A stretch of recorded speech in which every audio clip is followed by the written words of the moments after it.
충격적인 사실을 고백하자면 매일 수백 명의 사람들을 만나면서도 저는 세상에서 가장 외로운 사람이었습니다.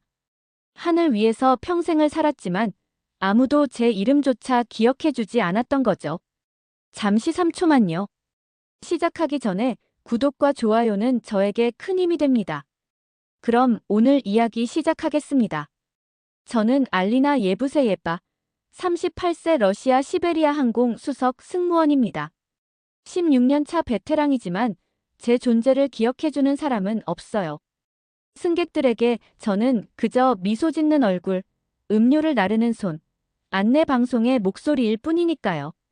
승객 여러분, 모스크바 시간으로 오후 3시 20분, 곧 이륙하겠습니다.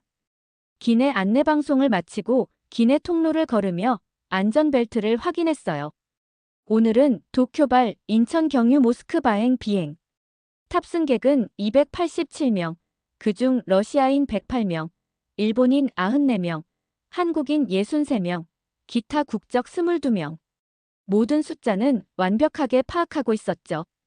하지만 그들 중 누구도 저를 기억하지 않을 겁니다. 알리나, 당신이 2번 섹션, 안나가 1번 섹션 맡아. 수석 승무원 바딤이 업무 배정을 했어요. 안나 카렌스카야. 가슴이 살짝 불편해졌습니다. 그녀와 저는 같은 해에 입사했지만 그녀는 항상 저를 경쟁자로 여겼죠. 공교롭게도 그녀의 삼촌은 항공사 이사였고 그 덕에 그녀는 늘 좋은 노선에 배정받았어요. 알리나, 탑승구가 곧 닫힙니다. 지금 얼굴이 왜 그래요? 컨디션이 안 좋나요? 동료 마리나가 물었어요. 저는 미소로 답했습니다. 아니, 괜찮아. 그냥 도쿄에 있는 딸에게 연락하려고 했는데 응답이 없어서. 옐레나. 제 딸은 현재 도쿄 대학에서 유학 중이었어요. 남편과 이혼한 후로 저와 딸은 둘이서 버텨왔죠. 하지만 요즘 그 아이도 점점 저에게서 멀어지는 것 같았습니다. 그녀도 모두와 같은 걸까요? 나를 점점 잊어가는 걸까요? 비행기가 활주로를 달리기 시작했어요. 창문 너머로 도쿄의 마지막 풍경이 스쳐 지나갔습니다. 제 딸이 매일 보는 도시. 저는 그저 스쳐 지나가는 방문자일 뿐이죠. 오늘 기내식은 비빔밥과 데리야키 치킨 중 선택 가능합니다. 안나가 1번 섹션 승객들에게 웃으며 안내하고 있었어요. 그녀의 미소는 완벽했습니다. 그녀의 러시아어, 영어, 일본어 실력도 뛰어났죠. 하지만 그녀의 눈빛 속에는 항상 차가움이 있었어요. 마치 승객들을 물건처럼 대하는 느낌이었달까요? 저는 다르게 일했습니다. 각 승객의 눈을 바라보려 노력했고 그들의 작은 요청에도 진심으로 응대했어요. 하지만 결국 비행이 끝나면 저는 그저 잊혀지는 존재였습니다. 알리나, 21시 승객이 특별 요청했어요. 심한 비행 공포증이래요. 기내 연락망으로 동료가 전달했어요. 21시로 걸어가는 동안 창밖을 바라봤습니다. 구름 위의 세상 항상 평온해 보이지만 그 속에 숨겨진 난기류처럼 제 마음도 항상 불안정했어요. 21시에 앉아있던 노인은 손을 부들부들 떨고 있었습니다. 그의 손을 잡아드렸어요. 괜찮습니다. 숨을 깊게 쉬세요. 저희가 함께 있을게요. 그는 감사함이 담긴 눈빛으로 저를 바라봤어요. 그 순간만큼은 누군가에게 필요한 존재가 된 것 같아 따뜻했습니다. 하지만 이 또한 잠시겠죠. 비행이 끝나면 그도 저를 잊을 테니까요. 기내 통로를 걸어가며 생각했어요. 구름 위에서 살아가는 나의 인생, 수많은 사람들의 여정에 스쳐 지나가지만 아무도 기억해주지 않는 나의 존재. 이렇게 계속 살아야 하는 걸까요? 하지만 이 비행이 제 인생을 완전히 바꿔놓을 거라곤 그때는 상상도 못했습니다. 악몽처럼 시작된 순간이었습니다. 평화로운 비행이 단 몇 분 만에 공포의 현장으로 변했어요. 그리고 그 누구도 원인을 알지 못했죠. 이륙 후 약 1시간이 지났을 때였습니다. 기내식 서비스를 준비하던 중 32F 좌석에 앉은 어린 소녀가 갑자기 기침을 시작했어요. 처음에는 단순한 기침으로 생각했죠. 하지만 곧 그 기침은 멈추지 않고 계속되었습니다. 괜찮니? 물이 필요하니? 다가가 물었지만 소녀는 대답 대신 더 심한 기침만 했어요. 눈이 충혈되어 있었고 눈물이 흘러내리고 있었습니다. 아이의 어머니도 이상하게 눈을 비비기 시작했죠. 뭔가 냄새가 이상해요. 쓰고 자극적인 어머니가 말했습니다. 그 순간 저도 느꼈어요. 미묘하지만 분명한 자극적인 냄새. 코를 찌르는 듯한 화학 물질 같은 냄새였죠. 말이나 이상한 냄새 느껴지지 않아? 함께 근무하던 동료에게 물었어요. 마리나도 고개를 끄덕였습니다. 방금부터 눈이 따갑고 목도 이상해. 갑자기 다른 좌석에서도 기침 소리가 들렸어요. 15호의 노인, 26시의 중년 남성, 41비의 젊은 여성. 마치 도미노처럼 기침이 퍼져가기 시작했습니다. 가슴속에 불안감이 커졌어요. 무언가 심각하게 잘못되고 있다는 느낌이 들었죠.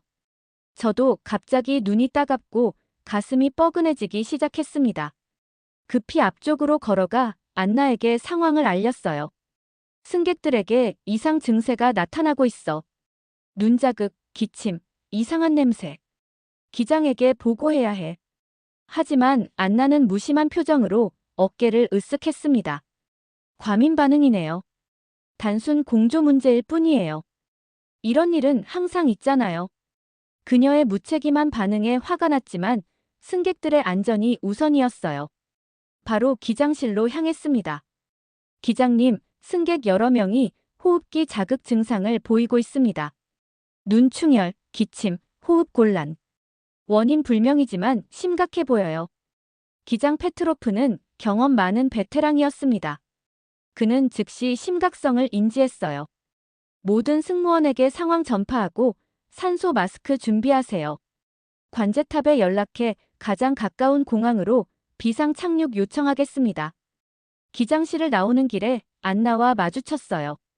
그녀의 얼굴에도 이제는 불안감이 역력했습니다. 상황이 심각해지고 있어. 15명 이상의 승객이 증상을 호소하고 있어. 그리고 냄새도 강해지고 있어. 안나의 얼굴이 창백해졌어요. 처음으로 그녀의 완벽한 가면이 벗겨진 것 같았습니다. 알리나, 내가 화물 검사를 했을 때 이상한 상자가 있었는데. 그녀의 말이 끝나기도 전에 기내 방송이 울려 퍼졌어요. 승객 여러분, 기장입니다. 기체 내 공기질 문제로 인해 인천국제공항으로 비상 착륙을 실시하겠습니다. 모든 안전벨트를 착용해 주시고 승무원의 지시에 따라 주십시오. 순간 기내는 술렁이기 시작했죠. 공포, 불안, 혼란. 다양한 감정이 뒤섞인 표정들이 보였습니다. 저는 최대한 침착함을 유지하며 승객들에게 안내했어요. 모두 진정하세요. 곧 착륙할 겁니다. 호흡이 어려우신 분들은 손을 들어주세요. 산소 마스크를 제공해 드리겠습니다. 여러 손이 올라갔고 산소 마스크를 배포하기 시작했습니다. 제 눈도 점점 더 따가워졌고 숨쉬기도 어려워졌어요. 하지만 직업 정신으로 버텼죠. 창밖으로 한국의 해안선이 보이기 시작했습니다. 안개처럼 흐릿한 시야 속에서도 인천공항의 윤곽이 다가오고 있었어요. 속으로 기도했습니다. 제발 무사히 착륙할 수 있기를. 그런데 안나의 말이 자꾸 맴돌았어요. 이상한 상자? 그녀가 무슨 말을 하려고 했던 걸까요? 이 모든 상황과 관련이 있는 걸까요? 비행기는 점점 고도를 낮추며 인천공항을 향해 다가갔습니다. 하지만 이것이 우리의 여정의 끝이 아니라 새로운 시작이 될 줄은 그때 아무도 알지 못했어요. 경이로운 광경이 펼쳐졌습니다. 비행기가 인천공항 활주로에 닿는 순간 마치 시계 톱니바퀴처럼 정교한 시스템이 작동하기 시작했어요. 16년간 국제항공사에서 근무했지만 이런 완벽한 대응은 처음 보았죠. 활주로 끝에는 이미 수십 대의 구급차와 특수장비 차량이 대기하고 있었습니다. 비행기가 완전히 멈추기도 전에 형광색 안전조끼를 입은 구조팀이 움직이기 시작했어요. 기내에 의료진이 탑승합니다. 모든 승객은 자리에 앉아 계세요. 기내 방송이 한국어, 영어, 러시아어, 일본어로 순차적으로 나왔습니다. 문이 열리고 산소 마스크를 착용한 의료진이 신속하게 기내로 들어왔어요. 그들은 놀라울 정도로 체계적으로 움직였습니다. 저는 인천공항 긴급의료센터 책임자 김주영입니다. 현재 기내 공기 샘플을 채취 중이니 협조 부탁드립니다. 한 의사가 말했고 옆에 있던 통역사가 즉시 러시아어로 통역했어요. 러시아어 실력이 완벽했죠. 승객들은 차례대로 특수 제작된 이동 통로를 통해 밖으로 안내되었습니다. 그 통로는 마치 투명한 튜브처럼 생겼는데 공기가 외부로 새지 않도록 설계된 것 같았어요. 이런 장비는 러시아에서는 본 적이 없었습니다. 승무원님들도 검진이 필요합니다. 이쪽으로 오세요. 한 간호사가 저와 다른 승무원들을 안내했어요. 저는 여전히 눈이 따갑고 숨이 가빴지만 직업적 책임감으로 마지막까지 승객들을 돕고 있었죠. 알리나, 이건 내 경험상 일반적인 상황이 아니야. 바딤이 걱정스럽게 말했습니다. 저도 동의했어요. 무언가 심각한 일이 벌어지고 있었습니다. 공항 터미널 한쪽에는 임시 의료시설이 이미 설치되어 있었어요. 색상별로 구역이 나뉘어 있었는데 빨간색은 중증, 노란색은 중등도, 녹색은 경증 환자를 의미하는 것 같았습니다. 체계적이네. 무심코 내뱉은 말에 옆에 있던 한국 의료진이 미소 지으며 대답했어요. 인천공항은 국제비상상황대응훈련을 정기적으로 실시합니다. 이런 상황을 대비해 항상 준비하고 있죠. 그 말에 깊은 인상을 받았습니다. 준비된 사회의 모습이었어요. 가장 감동적인 장면은 다음 순간이었습니다. 32비 좌석에 앉았던 치매를 앓는 러시아 노인이 혼란스러워하며 자리에서 일어나 소리치기 시작했어요. 여기가 어디요? 난 모스크바에 가야 해. 내 아들이 기다려. 노인은 러시아어로 계속 외쳤습니다. 그런데 놀랍게도 한 한국인 의료진이 곧바로 러시아어로 대응했어요. 할아버지, 괜찮습니다. 지금 인천공항에 계세요. 안전하게 모스크바로 모셔드릴 겁니다. 먼저 간단한 검사만 받으시면 됩니다. 그 의사는 노인의 손을 부드럽게 잡고 차분히 설명했습니다. 노인의 불안한 눈빛이 서서히 진정되었어요. 이런 세심한 배려, 다국어 대응 능력이 저를 놀라게 했습니다. 여기 러시아어 통역사가 많군요. 제가 말하자 한 의료진이 대답했어요. 인천공항에는 24시간 17개 언어 통역 시스템이 가동됩니다. 특히 응급 상황을 위한 의료 통역사가 항상 대기 중이죠. 이런 대응은 러시아에서는 상상할 수 없었습니다. 저희 공항에서는 영어조차 제대로 통하지 않는 경우가 많았으니까요. 모든 승객은 증상에 따라 분류되어 치료를 받았습니다. 실시간으로 정보가 업데이트되는 대형 스크린이 설치되어 있었고 거기엔 각 승객의 상태가 표시되고 있었어요. 알리나, 당신도 검사받아야 해요. 호흡곤란 증상이 보여요. 한 의사가 저를 검사실로 안내했습니다. 여전히 가슴이 답답했지만 다른 생각이 머릿속을 떠나지 않았어요. 안나가 말했던 이상한 상자. 그게 이 모든 원인일까? 검사를 받는 동안에도 그 생각은 계속되었습니다. 그리고 이것이 단순한 사고가 아니라 무언가 더 복잡한 상황일지도 모른다는 불안감이 저를 덮쳤어요. 새벽 하늘처럼 어둡고 흐릿한 의식 속에서 깨어났습니다. 천장에 형광등이 눈에 들어왔고 팔에 꽂힌 링거가 느껴졌어요. 병원이었죠. 숨을 들이쉬려 했지만 가슴이 무겁고 답답했습니다. 깨어나셨군요. 알리나 씨, 괜찮으세요? 한국어 억양이 묻어나는 러시아어가 들렸어요. 고개를 돌리자 한 간호사가 서 있었습니다. 그녀는 마스크를 쓰고 있었지만 눈빛이 따뜻했어요. 여기 어디인가요? 간신히 말을 꺼냈습니다.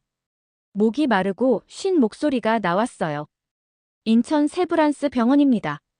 화학물질 노출로 산소 포화도가 낮아져서 입원하셨어요. 지금은 안정적이니 걱정 마세요. 간호사는 능숙하게 제 상태를 체크했습니다. 맥박, 혈압, 체온. 그녀의 손길은 전문적이면서도 따뜻했어요. 다른 승객들은요? 승무원들은 걱정스럽게 물었습니다.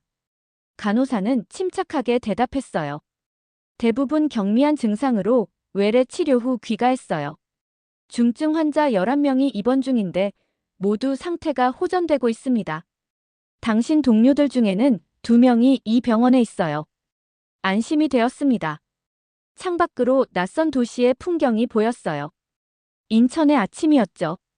잠시 후 또 다른 간호사가 들어왔습니다. 그녀는 제 팔에 새 약물을 주입하며 말했어요. 이 약은 호흡기 점막의 염증을 줄여줄 거예요. 몇 시간 후면 훨씬 나아질 겁니다. 그녀의 얼굴을 보는 순간 묘한 느낌이 들었습니다. 어디서 본 듯한. 그때 그녀가 갑자기 말했어요. 혹시 따님 이름이 옐레나 아닌가요? 놀라서 벌떡 일어나려다 현기증이 났습니다. 그녀가 저를 부드럽게 눕혔어요. 조심하세요. 맞아요. 옐레나 예부세예바. 도쿄대학 유학생. 어떻게 알았죠? 간호사는 미소 지었습니다. 작년에 도쿄 의대 교환 프로그램으로 일본에 있었어요. 그때 옐레나가 병원에 실습 왔었죠. 그 아이가 자주 어머니 이야기를 했어요. 러시아 항공사 승무원이라고. 가슴이 벅차올랐습니다. 세상에, 내 딸이 나에 대해 이야기했다니. 그것도 낯선 타국에서. 옐레나는 괜찮나요? 요즘 연락이 잘 안 돼서. 간호사의 표정이 조금 어두워졌어요. 그 아이.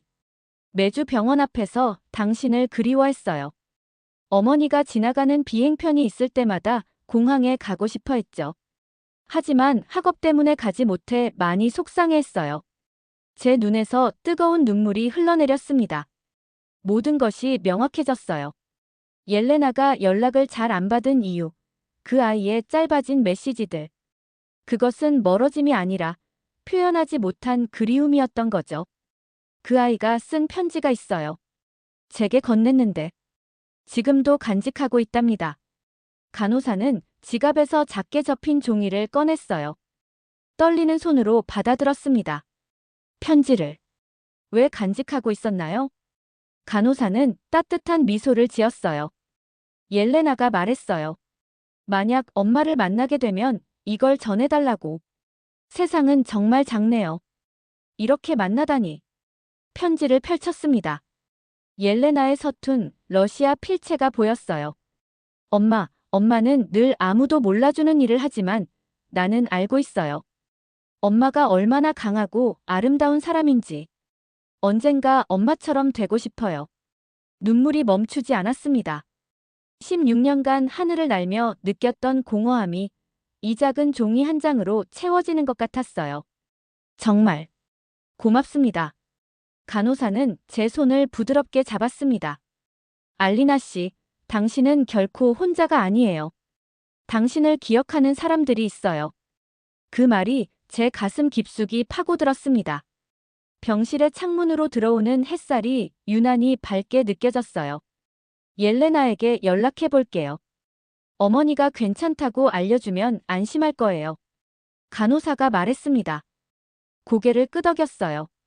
갑자기 휴대폰이 울렸습니다. 병원 측에서 제공한 임시 충전기로 전원이 들어온 모양이었어요. 화면을 보니 모스크바 본사에서 온 메시지였습니다. 긴급 상황 보고 요청. 화물 관련 조사 진행 중. 그리고 바로 뒤에 안나에게서 온 메시지가 있었어요. 알리나, 깨어나면 연락해. 말해야 할 것이 있어. 불안한 예감이 들었습니다. 이 사건은 단순한 사고가 아니었어요. 그리고 안나는 무언가를 알고 있었죠. 충격적인 진실이 하나씩 드러나기 시작했습니다. 병원 복도를 조심스레 걸으며 들은 대화가 제 귀를 의심하게 만들었어요. 이것은 단순한 사고가 아니었습니다. 누군가의 의도적인 행위였죠. 알리나 씨, 아직 완전히 회복되지 않았어요. 침대에서 쉬셔야 합니다. 의사가 저를 말리려 했지만 제 마음은 이미 불안으로 가득 차 있었어요. 창밖으로 보이는 주차장에 경찰차들이 줄지어 있었습니다. 뭔가 심각한 상황이 벌어지고 있었죠. 죄송합니다. 하지만 제 동료들이 어디 있는지 알아야 해요. 간신히 말을 꺼냈어요. 여전히 목이 아프고 숨쉬기 불편했지만 진실을 찾아야 했습니다. 병원 로비에 도착하자 바딤이 보였어요. 그는 경찰로 보이는 사람들과 이야기하고 있었습니다. 바딤, 무슨 일이 벌어지고 있는 거야? 다가가 물었어요. 바딤은 놀란 표정으로 저를 바라봤습니다. 알리나, 너 일어나다니. 대단한 일이 벌어졌어. 우리 비행기에 있던 화물에서 위험 물질이 발견됐어. 심장이 빠르게 뛰었습니다. 안나의 말이 생각났어요. 이상한 상자. 그게 무슨 물질인데? 바딤이 낮은 목소리로 대답했습니다. 산업용 화학물질이래. 국제운송 금지 품목이야. 누군가 이걸 몰래 실었다는 거지. 그 순간 안나가 병원 입구로 들어오는 모습이 보였어요. 그녀의 얼굴은 창백했고 눈에는 불안감이 가득했습니다. 저와 눈이 마주치자 그녀는 잠시 멈칫했어요. 알리나. 그녀가 작게 불렀습니다. 무언가 고백할 것처럼 보였어요. 하지만 그때 2명의 한국 경찰이 그녀에게 다가갔습니다. 안나 카렌스카야 씨, 추가 질문이 있습니다. 저희와 함께 가주시겠습니까? 통역사가 러시아어로 말했어요. 안나는 마지못해 고개를 끄덕였고 저에게는 복잡한 눈빛을 보냈습니다. 바딤이 제 팔을 잡았어요. 진짜 미친 상황이야. 인천공항 측에서 우리 비행기의 모든 CCTV 영상을 확보했대. 그리고 그의 목소리가 더 낮아졌습니다. 안나가 혼자 화물칸을 점검했던 장면이 발견됐어. 정규 절차도 아니었어. 등줄기로 한기가 흘렀습니다. 말도 안 돼. 안나가 이런 일에 연루되었다고. 하지만 왜? 안나가 왜 그런 짓을? 바딤은 어깨를 으쓱했어요. 누가 알겠어? 하지만 그녀가 항상 특별 대우를 받았다는 건 알잖아. 삼촌이 항공사 고위 간부니까. 그때 한 한국인 남성이 저희에게 다가왔습니다. 그는 정장 차림이었고 경찰 배지를 가지고 있었어요. 알리나 예부세예바 씨죠? 저는 인천경찰청 국제범죄수사팀 김태준 형사입니다. 몇 가지 질문이 있는데 괜찮으시겠습니까? 통역사가 옆에서 러시아어로 통역했습니다. 고개를 끄덕였어요. 김 형사는 태블릿을 꺼내 보여주었습니다.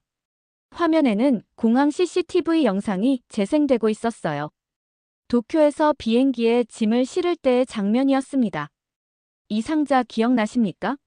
특별 화물로 등록되었지만 정식 서류가 없었습니다. 영상 속에서 안나가 작은 금속 케이스를 들고 화물칸으로 들어가는 모습이 보였어요. 정확히 출발 1시간 전이었습니다. 몰랐어요. 저는 화물 담당이 아니었거든요. 김 형사는 고개를 끄덕였습니다. 한국과학수사팀의 분석 결과 이 케이스 안에는 테트라클로로실란이라는 산업용 화학물질이 있었습니다. 공기 중에 노출되면 유독가스를 발생시키는 물질이죠. 깜짝 놀랐습니다. 그 물질이 우리 비행기에 있었다니. 이 물질은 국제적으로 엄격하게 관리되며 특수 허가 없이는 운송이 금지되어 있습니다. 더구나 여객기에 실을 수는 없죠. 김 형사는 다른 사진을 보여주었어요. 금속 케이스에 파손된 모습이었습니다. 케이스가 손상되어 물질이 서서히 누출된 것으로 보입니다. 그래서 비행 중 증상이 나타났죠. 머릿속이 복잡해졌습니다. 안나가 정말 이런 위험한 물질을 비행기에 실었다는 말인가요? 이 물질, 어디에 사용되는 건가요? 김 형사가 대답했습니다. 주로 반도체 제조 과정에서 사용됩니다. 현재 국제 수배 중인 유럽 불법 기업 네트워크가 이 물질을 밀거래하고 있어요.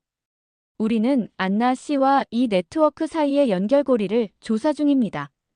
온몸에 소름이 돋았어요. 제가 16년간 함께 일했던 동료가 이런 위험한 범죄에 연루되어 있다니. 김 형사는 태블릿을 다시 가방에 넣었습니다. 예부세예바 씨, 조만간 정식 진술을 부탁드릴게요. 건강이 회복되면 연락주세요. 그가 떠난 후 병원 의자에 힘없이 앉았습니다. 바딤이 옆에 앉았어요. 알리나, 이건 정말 큰일이야. 본사에서도 대표단이 오고 있어. 국제적인 사건이 되어버렸어. 창밖을 바라보며 생각에 잠겼습니다. 안나와 저는 같은 해에 입사했어요. 항상 경쟁 관계였지만 이렇게까지 될 줄은 몰랐습니다. 그녀가 왜 이런 선택을 했을까요? 그때 휴대폰이 울렸어요. 화면을 보니 익숙하지 않은 한국 번호였습니다. 여보세요? 알리나. 나야, 안나. 제발 나 좀 만나줘. 설명할 기회가 필요해. 그녀의 목소리는 떨리고 있었어요. 뭔가 말하려는 순간 통화가 갑자기 끊겼습니다. 밖으로 나가보니 안나가 경찰차에 타는 모습이 보였어요. 그녀는 창문을 통해 저를 바라봤습니다. 그 눈빛에는 두려움과 후회, 그리고 무언가 말하고 싶은 간절함이 담겨 있었어요. 우린 같은 하늘을 날고 있었지만 전혀 다른 사람이었구나. 그 생각이 제 마음을 무겁게 눌렀습니다. 경이로운 과학수사의 현장을 목격했습니다. 인천경찰청 국제범죄수사팀 사무실에서 펼쳐지는 상황은 마치 영화 속 장면 같았어요. 러시아에서는 상상도 할 수 없는 첨단 장비와 전문가들의 협업이 이루어지고 있었습니다. 예부세예바 씨, 이쪽으로 오세요. 상황을 설명해 드리겠습니다. 김태준 형사가 저를 회의실로 안내했어요. 병원에서 퇴원한 지 하루가 지났지만 아직도 약간의 두통이 있었습니다. 회의실 안에는 대형 스크린이 여러 개 설치되어 있었고 다양한 데이터가 실시간으로 업데이트되고 있었어요. 우선 이번 사건의 원인 물질에 대해 설명드리겠습니다. 한 여성 연구원이 태블릿을 조작하자 스크린의 분자 구조가 나타났어요. 테트라클로로실라는 반도체 제조에 사용되는 고순도 화학물질입니다. 공기 중에 노출되면 염화수소 가스를 방출하는데 이것이 승객들의 호흡기와 눈 자극 증상을 일으켰습니다. 정교한 3D 시뮬레이션이 보여졌어요. 케이스의 미세한 균열에서 가스가 새어나와 비행기 공조 시스템을 통해 퍼지는 모습이었습니다. 이 정도의 균열이라면 대량 노출은 아니었기 때문에 다행히 치명적 피해는 없었습니다. 하지만 만약 케이스가 완전히 파손되었다면 연구원이 말끝을 흐렸어요. 상상만으로도 끔찍했습니다. 김 형사가 이어 설명했죠. 저희가 확보한 증거를 보여드리겠습니다. 스크린이 바뀌었어요. 이번에는 안나의 통화 기록, 이메일, 은행 거래 내역이 체계적으로 정리되어 있었습니다. 카렌스카야 씨는 지난 6개월간 에코테크라는 가짜 환경기술 회사와 접촉해왔습니다. 이 회사는 실제로는 유럽을 기반으로 한 산업 스파이 조직의 위장 회사죠. 놀라움을 감추지 못했어요. 안나가 이런 조직과 연관되어 있었다니. 그녀의 계좌로 3차례에 걸쳐 총 8만 유로가 입금되었습니다. 이것은 물질 운반 대가로 보입니다. 한숨이 나왔어요.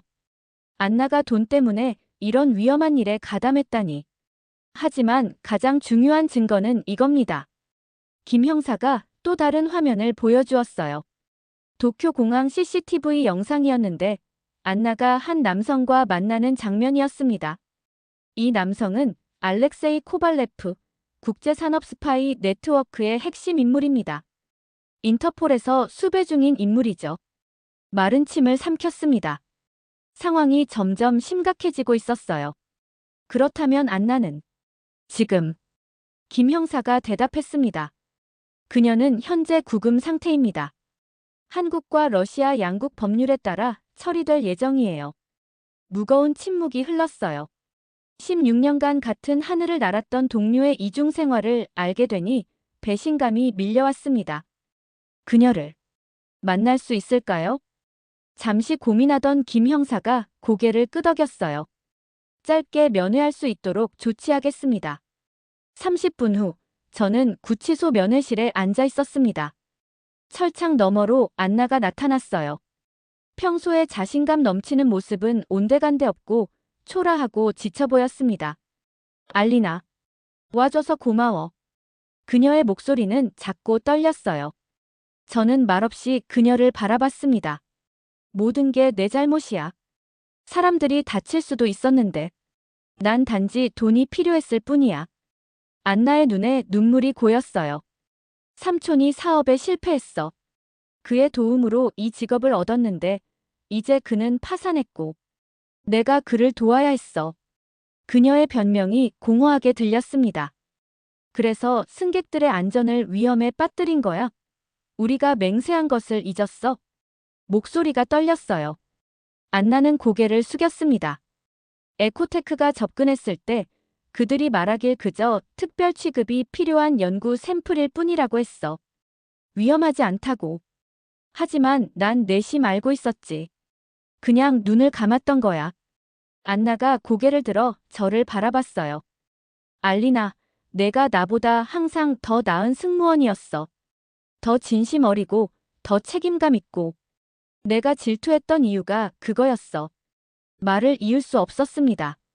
복잡한 감정이 밀려왔어요. 사과하고 싶어. 모든 사람들에게. 특히 너에게. 안나의 고백은 진심으로 들렸지만 이미 돌이킬 수 없는 일이 벌어진 후였죠.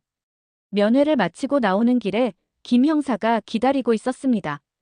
예부세 예바 씨, 이번 사건에서 당신의 신속한 대응으로 더 큰 피해를 막을 수 있었습니다. 승무원으로서 책임감 있게 행동해 주셔서 감사합니다. 그의 말에 약간의 위안을 얻었어요. 적어도 저는 제 임무를 다했다는 것이. 이제 어떻게 되나요? 저희는 언제 러시아로 돌아갈 수 있을까요? 김 형사가 설명했습니다. 다른 승무원들은 내일 출국 예정입니다. 하지만 당신은 주요 증인으로 조금 더 머물러야 할 것 같습니다. 걱정 마세요.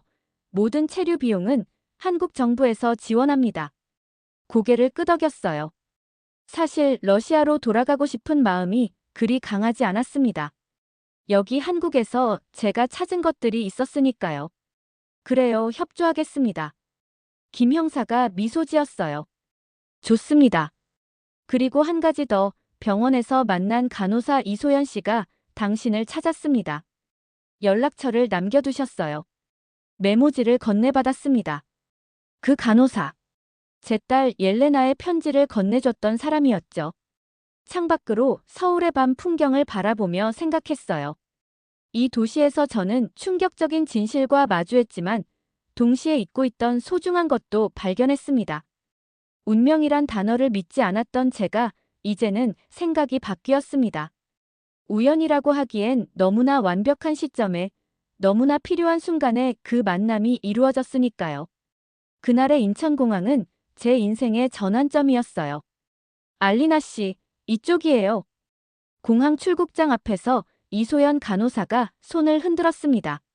그녀는 병원 유니폼 대신 캐주얼한 옷차림이었고 밝은 미소를 짓고 있었어요. 범죄 조사가 거의 마무리되면서 저는 곧 러시아로 돌아갈 예정이었습니다.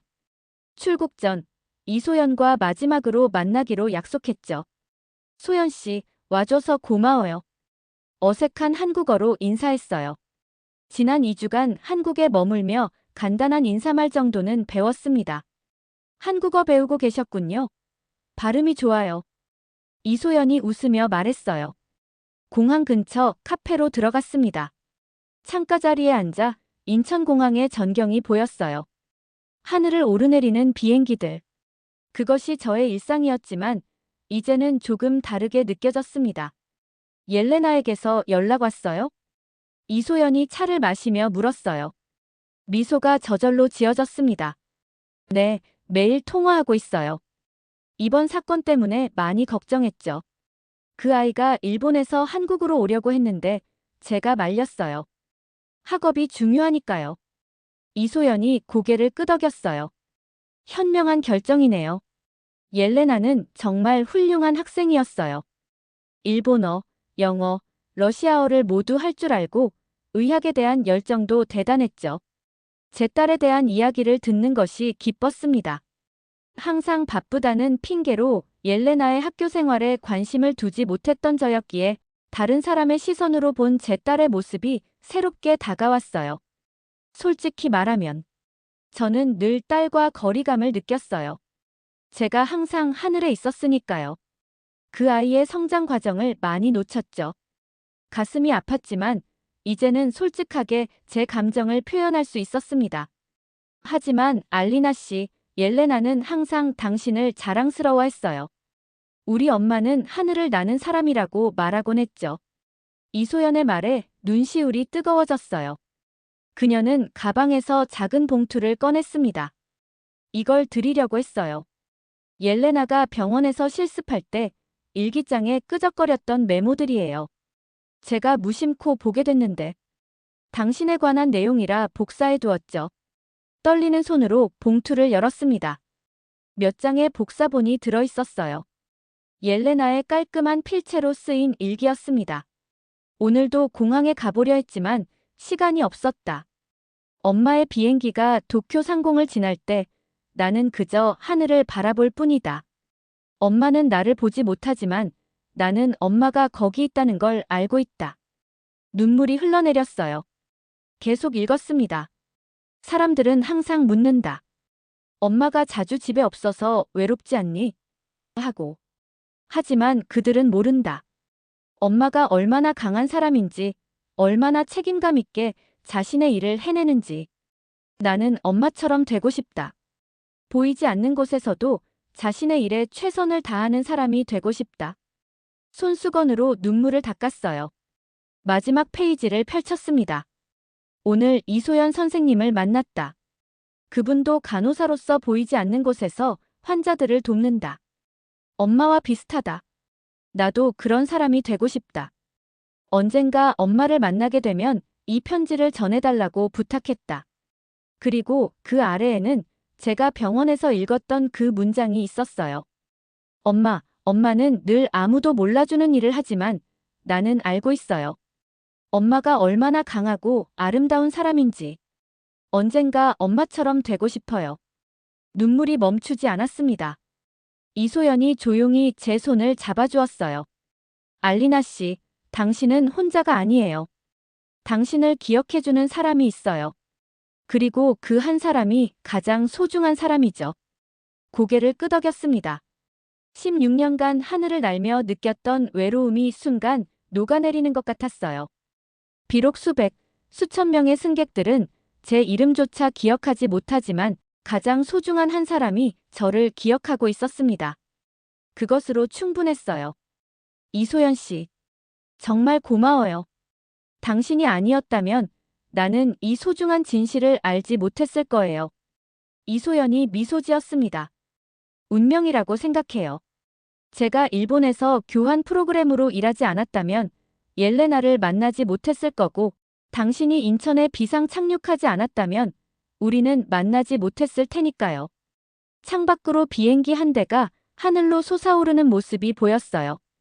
예전에는 그저 일상이었던 광경이 지금은 뭔가 특별하게 다가왔습니다. 이번 일이 끝나면 어떻게 하실 거예요? 러시아로 돌아가서 계속 승무원으로 일하실 건가요? 이소연의 질문에 잠시 생각에 잠겼습니다. 러시아로 돌아간다. 그곳에는 제가 돌아갈 이유가 있을까요? 옐레나는 일본에 있고 시베리아 항공에서의 기억은 이제 쓰라림으로 남아있을 텐데. 솔직히 모르겠어요. 16년간 하던 일인데 이제는 뭔가 달라진 것 같아요. 안나와의 일 이후로 회사에 대한 신뢰도 많이 떨어졌고, 말을 하다 문득 공항 전광판이 눈에 들어왔어요. 거기엔 인천국제공항 채용 정보 배너가 흐르고 있었습니다. 혹시 여기서 일자리를 찾는 건 어떨까요? 이소연이 내 시선을 따라 전광판을 보더니 말했어요. 정말 좋은 생각인데요. 인천공항에서는 외국어 능력자를 항상 찾고 있어요. 특히 러시아어는 희소 가치가 높고요. 설마 정말로 여기서 새 삶을 시작한다고? 갑자기 떠오른 생각이었지만 왠지 가슴이 뛰었습니다. 생각해 볼게요. 사실 한국에서 보낸 이 시간이 저에게는 정말 특별했거든요. 이소연이 밝게 웃었어요. 제가 도울 수 있는 일이 있으면 언제든 말씀하세요. 우리는 이제 친구니까요. 친구. 오랜만에 듣는 따뜻한 단어였습니다. 봉투를 가슴에 꼭 안았어요. 옐레나의 말이 계속 머릿속에 맴돌았습니다. 그 한 줄이 내가 다시 시작할 이유가 되네요. 조용히 중얼거렸습니다. 이소연이 궁금한 표정으로 물었어요. 무슨 말씀이세요? 미소 지으며 대답했습니다. 나를 기억해주는 단 한 사람. 그게 내 삶을 완전히 바꿔놓았어요. 카페를 나서며 인천의 맑은 하늘을 올려다봤습니다. 항상 구름 위에서 살았던 저였지만 이제는 두 발로 땅을 딛고 새로운 시작을 할 준비가 되어 있었어요. 놀라운 변화는 때로 한순간의 결정에서 시작됩니다. 인천공항 채용 공고판을 본 그날, 저는 충동적으로 이력서를 제출했어요. 국제 업무 경험과 다국어 능력이 좋은 평가를 받았는지 놀랍게도 빠른 시간 내에 연락이 왔습니다. 예부세 예바 씨, 인천국제공항 국제승무원 채용 담당자입니다. 면접 일정을 잡고 싶은데 가능할까요? 그렇게 시작된 새로운 여정이 6개월이 지난 지금 저는 완전히 다른 사람이 되어 있었어요. 인천공항에서의 두 번째 봄을 맞이하고 있었죠. 알리나 씨, 오늘 국제선 3편 담당하시는 거 맞죠? 삼시게이트에 특별 지원이 필요하다고 합니다. 관제실에서 연락이 왔어요. 헤드셋을 고쳤으며 대답했습니다. 네, 바로 가겠습니다. 새로운 유니폼을 입고 공항을 걸으며 가슴이 뿌듯했어요. 인천국제공항 항공지원팀 소속 국제조정관, 제 새로운 직함이었습니다. 러시아어, 영어, 일본어가 가능한 제 언어 능력은 이곳에서 큰 자산이 되었어요. 삼시게이트에 도착하자 익숙한 얼굴이 보였습니다. 김태준 형사였어요. 범죄 수사 이후로 우리는 종종 연락을 주고받는 사이가 되었죠. 알리나 씨, 오늘도 바쁘시네요. 김 형사가 웃으며 말했어요. 그의 옆에는 노인 한 분이 앉아 계셨는데 불안한 표정이었습니다. 러시아에서 오신 할아버지인데 언어 문제로 어려움을 겪고 계세요. 승객 명단에서 당신이 오늘 근무하는 걸 보고 연락했어요.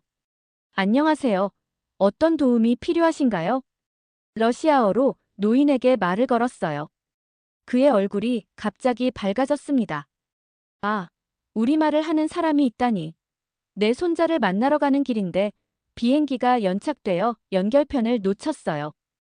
다음 비행기는 언제인지, 어디서 기다려야 하는지 모르겠습니다.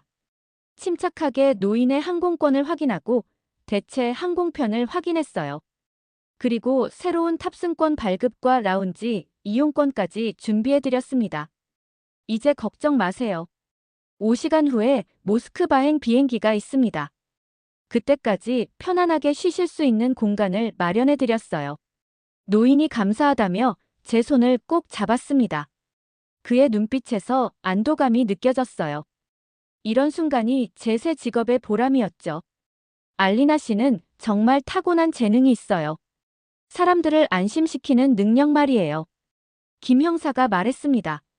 미소 지었어요. 16년간 하늘에서 배운 것들이죠. 사람들이 가장 취약한 순간을 많이 봐왔으니까요. 점심시간 공항 직원 식당에서 이소연을 만났습니다. 그녀는 이제 인천공항 의료센터에서 정식으로 일하고 있었어요. 우리의 인연이 이어진 것이죠. 옐레나한테서 메시지 왔어? 이소연이 물었어요. 핸드폰을 꺼내 보여주었습니다. 응. 이번 학기를 마치면 한국으로 올 거래. 대학원은 서울대학교 의대에 지원하고 싶다고 해서. 정말 기뻐. 우리 딸이 한국에 온다니 그것보다 더 행복한 소식이 있을까요? 지난 6개월간 우리는 영상통화로 많은 이야기를 나눴어요. 처음에는 제가 러시아로 돌아가지 않는다는 소식에 놀랐지만 이제는 저의 결정을 이해하고 응원해주고 있었습니다. 알리나 씨, 지금 행복해요? 이소연의 질문에 잠시 생각했어요. 행복. 오랫동안 잊고 살았던 감정이었습니다. 그래요, 행복해요. 매일 다른 사람들을 만나고 그들을 도울 수 있어서. 그리고 이제는 누군가가 나를 기억해준다는 걸 알게 되어서. 이소연이 따뜻하게 미소 지었어요. 우리의 대화는 공항방송으로 인해 잠시 중단되었습니다. 인천국제공항 국제승무원 알리나 예부세 예바 씨, A터미널로 와주시기 바랍니다. 점심을 마치고 A터미널로 향했어요. 오늘은 특별한 날이었습니다. 인천-모스크바 노선 첫 취항식이 있는 날이었죠. 한국과 러시아를 잇는 새로운 다리가 만들어지는 순간에 제가 함께할 수 있다는 사실이 자랑스러웠어요. 터미널에 도착하자 취항식 준비가 한창이었습니다. 김지현 공항 안전팀장이 저를 발견하고 손을 흔들었어요. 그는 제가 한국에 정착하는 과정에서 많은 도움을 준 고마운 분이었죠. 알리나 씨, 오늘 통역 리허설 준비됐나요? 김 팀장이 물었습니다. 고개를 끄덕였어요. 네, 준비됐습니다. 러시아 측 대표단이 오면 바로 시작할 수 있어요. 준비하는 동안 문득 6개월 전의 제 모습이 떠올랐습니다. 당시에는 상상조차 못했던 변화가 일어났어요. 러시아 시베리아 항공의 수석 승무원에서 이제는 인천국제공항의 국제조정관으로. 그리고 더 중요한 것은 더 이상 외롭지 않다는 것입니다. 취항식이 시작되었습니다. 저는 한국어와 러시아어를 오가며 양국 인사들의 말을 통역했어요. 자신감 있게 무대에 서서 두 나라의 가교 역할을 하는 저 자신이 뿌듯했습니다. 행사가 끝나고 새로 취항하는 항공기 앞에서 기념사진을 찍었어요. 흰색과 파란색의 항공기가 햇빛에 반짝였습니다. 이 비행기는 곧 제가 오랫동안 일했던 하늘로 올라갈 겁니다. 알리나 씨, 함께 비행기에 올라가 보세요. 기장님이 조종석을 보여주고 싶대요. 항공사 관계자의 안내로 비행기에 탑승했어요. 객실에 들어서는 순간 묘한 감정이 밀려왔습니다. 너무나 익숙한 공간이었지만 이제는 다른 시선으로 바라보게 되었죠. 조종석에서 기장과 인사를 나눈 후 객실로 돌아왔어요. 빈 객실에 잠시 홀로 서서 지난 날을 떠올렸습니다. 수많은 승객들을 맞이하고 배웅했던 시간들. 그때는 아무도 저를 기억해주지 않는다고 생각했지만 이제는 달랐어요. 마이크를 집어들었습니다. 아무도 없는 객실이었지만 습관처럼 안내방송을 해보고 싶었어요. 승객 여러분, 이 비행을 함께 해주셔서 감사합니다. 제 목소리가 객실에 울려 퍼졌습니다. 창밖으로 인천의 하늘이 보였어요. 맑고 푸른 하늘, 그리고 그 너머로 펼쳐진 무한한 가능성. 이젠 나를 기억해주는 하늘 위로 가는 중입니다. 마이크를 내려놓고 창밖을 바라봤어요. 작은 속삭임처럼 말했습니다. 비행기에서 내려 공항으로 돌아가는 길, 제 걸음은 어느 때보다 가벼웠어요. 인천공항의 넓은 로비를 지나며 생각했습니다. 이곳에서 저는 두 번째 인생을 시작했어요. 더 이상 구름 위의 그림자가 아닌 누군가에게 기억되는 사람으로서의 삶을 말이죠. 그리고 곧 옐레나도 이곳에 올 것입니다. 우리는 다시 가족이 될 거예요. 방문객 한 명이 저를 향해 다가왔습니다. 실례지만 러시아어를 하시나요? 길을 잃었는데. 미소를 지으며 대답했어요. 네, 도와드리겠습니다. 어디로 가고 싶으신가요? 새로운 날이 시작되고 있었습니다. 인천의 하늘 아래 제 두 번째 인생이 펼쳐지는 중이었어요. 이번 영상은 여기까지입니다. 귀한 시간 시청해주셔서 감사드립니다. 저에게도 귀한 구독과 좋아요, 알림 설정까지 부탁드립니다. 감사합니다.